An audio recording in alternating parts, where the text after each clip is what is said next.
يا وجيه الدين والكرم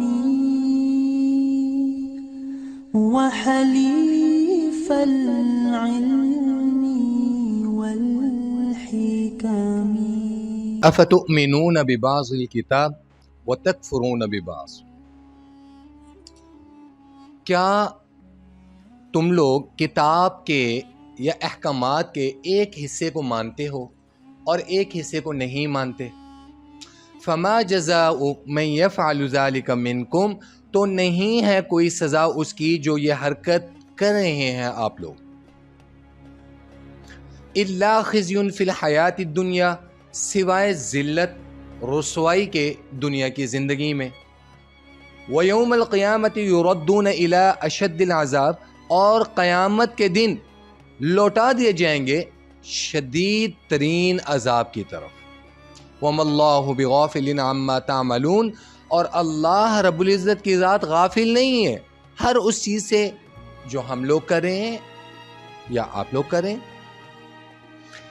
It is a universal truth that کہ آج امت مسلمہ جو ہے یہ بات من و ان یہ ایگزریٹ کرتی ہے، اور من و ان امت مسلمہ پر یہ چیز صادق آتی ہے، اس پر لاگو ہوتی ہے، وہ یہ کہ ہم نے من حیث القوم جو چیزیں ہماری آسائش کی ہیں، ہر وہ چیز جس میں ہمیں خیر محسوس ہوتی ہے یا وقتی طور پہ کوئی ایج معلوم ہوتا ہے یا وقتی طور پہ کوئی بینیفٹ ہمیں نظر آ رہا ہوتا ہے دین کی بات کا، ہم وہ رکھ لیتے ہیں، اور ہر وہ چیز جس کے اندر تھوڑا سا سختی ہے یا جس کے اندر یا وہ احکامات جن کے کرنے سے ہمیں پتہ ہے کہ یہ کرنا تھوڑا سا مشکل ہے، ہم اس کو ترک کریں، ہم اس کو چھوڑیں۔ اپنے مطلب کی چیزیں ہم نے ان کو آن کر لیا، ان کو اپنے لیے حلال کر لیا، جو چیزیں ہمیں گراں گزرتی ہیں ہم نے اس کو ریفیوز کر دیا، اس کو ایکسیپٹ نہیں کیا۔ ٹھیک ہے، اب اس کی ایگزامپل میں دیتا ہوں، جیسے جو تنخواہ دار طبقہ ہے، تنخواہ والے لوگ ہیں، میں ساروں کی بات نہیں کر رہا، میجورٹی وہ تنخواہ دار لوگ جو رشوت لیتے ہیں، وہ ان سے آرگو کیا جائے، ان سے پوچھا جائے، وہ ایک ہی لفظ کہتے ہیں کہ جی ہمارا گزارا نہیں ہوتا، اس کے علاوہ مجبوری ہے۔ تنخواہ میں اکیلا کہاں گزارا ہوتا ہے، بچے پالنا، باقی جو دیگر معاملات ہیں وہ کیسے کلیئر ہوں گے۔ اسی طریقے سے کاروباری حضرات جو ہیں، بزنس انڈسٹریز کو دیکھ لیں، بڑے بڑے بزنس ٹائکونز کو دیکھ لیں، بینکرز کو دیکھ لیں، بڑے بڑے تاجر حضرات کو دیکھ لیں، وہ یہ کہتے ہیں کہ اگر ہم نے انٹرنیشنل کمیونٹی کے ساتھ چلنا ہے یا انٹرنیشنل بزنس لابی کے ساتھ چلنا ہے تو جب تک ہم بینکنگ سسٹم ہمارا سود پہ ڈیپینڈ کرتے، جب تک سودی نظام کا ہم حصہ نہیں بنیں گے تو بزنس ہم نہیں کر سکتے۔ اب سود حرام، رشوت حرام، الراشی والمرتشی کلاہما فی النار، رشوت لینے والا اور رشوت دینے والا دونوں جہنمی۔ سود کے بارے میں اللہ رب العزت نے کتنے سخت الفاظ کے، رسول اللہ صلی اللہ تعالی علیہ وسلم نے فرمایا کہ اللہ سے اعلان جنگ ہے، اور جن معاملات میں اللہ رب العزت کی ذات سے اعلان جنگ ہوگا تو ہم کیسے کامیاب ہو سکتے ہیں۔ اب اسی طریقے سے دیکھا جائے تو وہ عورت جو جسم فروشی کے لیے بیٹھی ہے بازار حسن میں، وہ عورت اگر اس کی لاجک کو دیکھا جائے وہ بھی اپنی مجبوری کا رونا روتی ہے، اور وہ بھی کہہ رہی ہوتی ہے میری مجبوری ہے، میں محنت کر رہی ہوں، اپنا جسم دے رہی ہوں، اپنے جسم پر ظلم برداشت کر رہی ہوں، نہ چاہتے ہوئے بھی ہر ایرا غیرہ میرے جسم پہ منہ مارتا ہے، میں اپنی محنت کر رہی ہوں، زنا ہے، حرام ہے۔ اور وہ عورت دیکھا جائے جب رمضان المبارک ہوگا یا محرم الحرام ہوں گے یا ربیع الاول کے ایام ہوں گے، یہ وہ ایام جو زیادہ حرمت والے ہیں ہم مسلمانوں کے نزدیک، ان میں وہ بھی اپنا دھندا بند کر کے بیٹھ جاتی ہے اور وہ یہ کہتی ہے کہ اوہو یہ تو حرمت والے دن ہے۔ لیکن بیونڈ دا وے اور عام دنوں میں وہ سب کچھ چل رہے ہیں اور اس کی لاجک یہی ہے کہ میں کیا کروں, میری مجبوری ہے. ان ساری چیزوں کو لے کر چلنے کے بعد ایک بات یاد رکھیے گا, اللہ رب العزت کی ذات, یہ جو آیت میں نے شروع میں پڑھی ہے افتؤمنون ببعض الکتاب وتکفرون ببعض, یہ استدلال کرتی ہے, یہ دلالت کرتی ہے اس چیز کے اوپر کہ اللہ رب العزت کی ذات ایمان کو, کسی بھی مومن کے لیے ایمان کو کلی طور پر ٹوٹلی اس کو ایکسپٹ کرنے کا نام ہے, نہ کہ اس میں آپ پارٹیشن کر دیں اور وہ چیزیں جو آپ کے لیے کمفرٹیبل ہیں, وہ چیزیں جن میں آپ کنوینینٹ ہیں, وہ چیزیں جو آپ کو آسان لگتی ہیں آپ ان کو ایکسیپٹ کر لیں. آن دا ادر ہینڈ جو چیزیں آپ کو گراں گزرتی ہیں آپ انہیں چھوڑ دیں. ایسا نہیں ہوگا. پھر ایسا ایمان, ایسی عبادات, ایسی ریاضت, ایسا تقوی, ایسی پاکیزگی اللہ رب العزت کی ذات آپ کے منہ پر مار دیتی ہے. کیوں؟ اللہ رب العزت کی ذات یہ نہیں ہے کہ اللہ کا ایک فارمولہ ہے, ایک کلی ہے کہ اللہ کی اطاعت ہے تو کلی اطاعت ہے. اقرار باللسان و تصدیق بالقلب, مانا ہے تم کلی طور پر مانا ہے.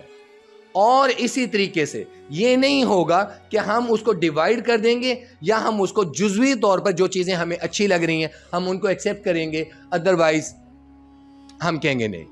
ایمان میں داخل ہونا ہے تو کلی طور پر اور اجتماعی طور پر تمام ریسٹرکشنز, تمام مشکلات کو, تمام پرابلمز کو ایکسیپٹ کر کے.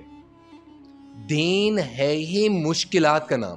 دین پر چلنا جتنا آسان ہے, اور دین اور ایمان جب آپ کے دل اور دماغ میں ایمان آ گیا, آپ کے دل میں ایمان آ گیا, تو اس کے بعد جب اس پہ چلنا ہے تو وہ that's not the fools of paradise, وہ کوئی پھولوں کی سیج نہیں ہے.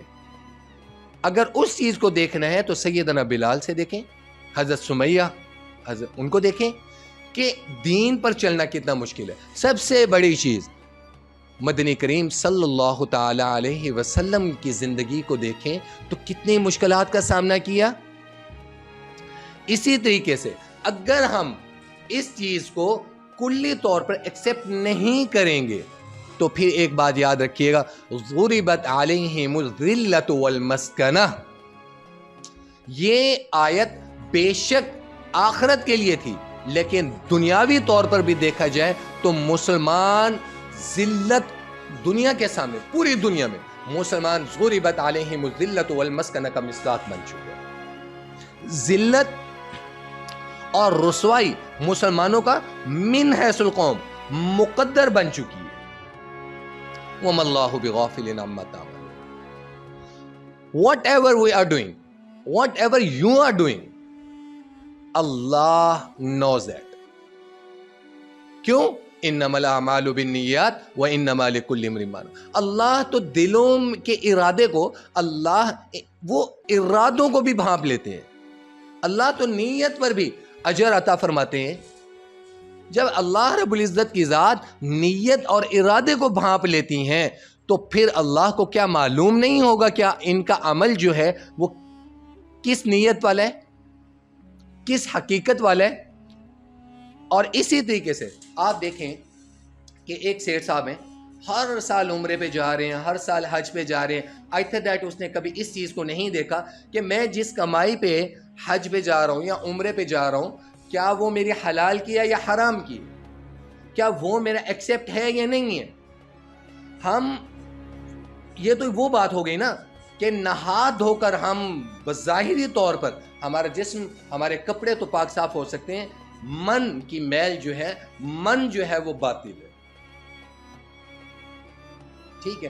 اب یہاں پر اس چیز کو اگر دیکھا جائے تو یہ وہ چیز آ جائے گی, تو جھکا جب غیر کے آگے نہ تن تیرا نہ من. آپ دنیا کے لیے آپ نے دنیا کے رولز کو, دنیا کے پرنسپلز کو آپ نے فالو کیا, اللہ کے احکامات کی روح گردانی کی. افتؤمنون ببعض الکتاب وتکفرون ببعض, چند چیزوں کا انکار کیا. یہاں پر جو کتاب کا لفظ ہے افتؤمنون ببعض الکتاب, جو کتاب کا لفظ ہے یہ یہاں پر قرآن نہیں ہے اکیلا, یہاں پر احکامات خداوندی ہیں، اللہ رب العزت کے وہ تمام احکامات یہاں پر شامل ہیں۔ ہم داڑھی ہے، ٹھیک ہے جی، قبا ہے، ٹھیک ہے، اس کے بعد آبا ہے، اچھی، ان ساری چیزوں کے ساتھ ہم دنیا والوں کو اور انسانوں کو تو دھوکہ دے سکتے ہیں، لیکن اللہ رب العزت کی ذات کو دھوکہ نہیں دے سکتے۔ اب بات وہاں پر پھر آ گئی، وَمَا اللَّهُ بِغَافِلٍ عَمَّا تَعْمَلُونَ۔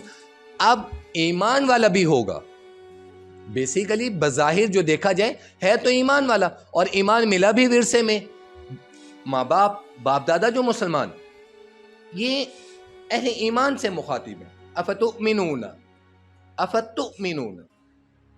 ٹھیک ہے۔ اب یہاں سے جو آگے جو احکامات آ رہے ہیں یا جو جزا اور سزا کا کنسپٹ بتایا جا رہا ہے، یہ کفار کے لیے نہیں ہے، یہ مشرکین کے لیے نہیں ہے، یہ مؤمنین کے لیے بتایا جا رہا ہے کہ اللہ کے احکامات کو اگر آن کرنے ہیں تو اللہ کے احکامات کو منوان اللہ کی مرضی کے مطابق رسول اللہ صلی اللہ تعالی علیہ وسلم نے جس طرح بتایا اسی طریقے سے آن کرنا پڑے گا۔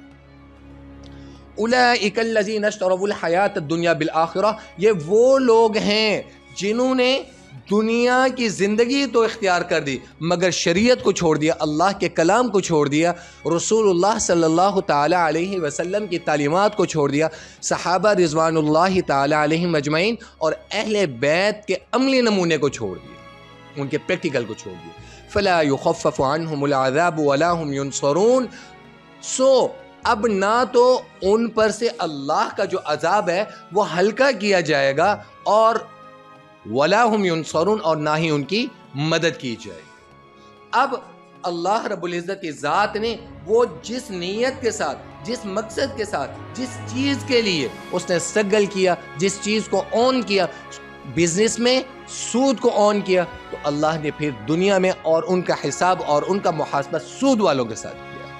جس نے لاکھ مجبوری میں زنا کو آن کیا، اس کا معاملہ اللہ نے زنا والوں کے ساتھ کیا، بے شک اس کے دل میں ایمان۔ تو مختصر کیا کہ اللہ کے احکامات کو جو آن کرنے وہ کلی طور پر، اجتماعی طور پر، نہ کہ انڈیویجولی، پارشلی یا جزوی طور پر۔ ادروائز بے شک آپ اہل ایمان ہیں، مقدر کیا ہوگا؟ فلا یخفف عنہم العذاب، آپ پر تخفیف نہیں کی جائے گی، آپ پر عذاب کم نہیں کیا جائے گا، عنہم العذاب، ان پر عذاب، ولا هم ینصرون، پھر اللہ کی مدد اور اللہ کی نصرت کی توقع مت رکھیے گا۔